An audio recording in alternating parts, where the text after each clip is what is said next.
នៅរសៀលថ្ងៃនេះគឺខ្ញុំបានបង្ហោះវីដេអូមួយដែលនិយាយអំពីអគ្គិភ័យដែលបានឆាបឆេះអាផាតមិនមួយកន្លែងនៅក្នុងទីក្រុងសេអ៊ូលនៅតំបន់ពងឆុនដូងចាប៉ុន្តែអគ្គិភ័យនេះតាមការស្រាវជ្រាវមកនៅក្នុងថ្ងៃនេះគឺមិនមែនឆេះដោយអចេតនាឬក៏គ្រោះថ្នាក់ណាមួយទេគឺឆេះដោយមានអ្នកដុត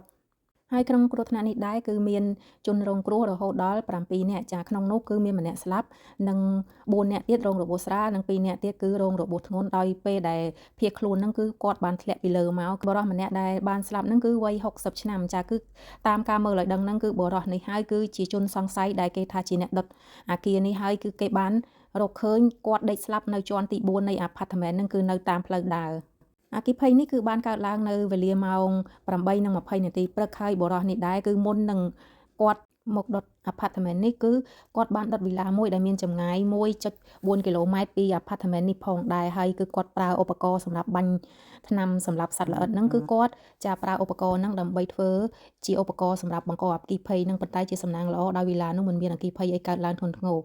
បន្ទាប់មកទៀតគឺគាត់មកដុតនៅអាផាតមិននេះគឺបង្កឲ្យមានគ្រោះថ្នាក់យ៉ាងធ្ងន់ធ្ងរដូចយើងឃើញនៅក្នុងរូបភាពនេះអញ្ចឹងហើយបរិសហ្នឹងគឺបានឃើញប្រទះដេកស្លាប់នៅជាន់ទី4នៃអាផាតមិននេះផងដែរហើយគេបានយក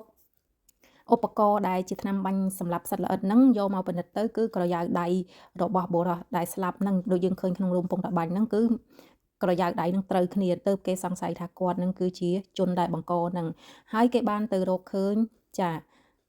លិខិតមួយដែលគាត់សរសេរទុកនៅក្នុងផ្ទះរបស់គាត់ហ្នឹងណាចា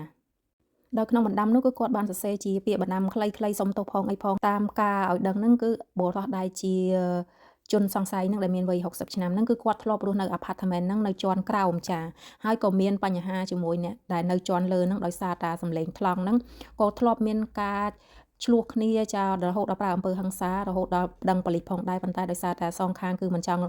យមានបញ្ហាវែងឆ្ងាយក៏លុបពាក្យប្តឹងហ្នឹងទៅចាប៉ុន្តែក្រោយមកទៀតគឺបុរសហ្នឹងក៏បានរើចេញហ្នឹងតាំងពីខែ9ឆ្នាំ2024មកហើយប៉ុន្តែមិនដឹងជាយ៉ាងម៉េចបានគាត់នៅចងគំនុំឬក៏អីបានគាត់មកដុតអាផាតមិនហ្នឹងហើយចាដុតកន្លែងឯផ្សេងទៀតប៉ុន្តែសំណាងល្អដែលកន្លែងផ្សេងមិនមានគ្រោះថ្នាក់ធ្ងន់ធ្ងរមកគ្រោះថ្នាក់នៅអាផាតមិនហ្នឹងជាងគេចាសូមចូលរួមសោកស្ដាយផងដែរ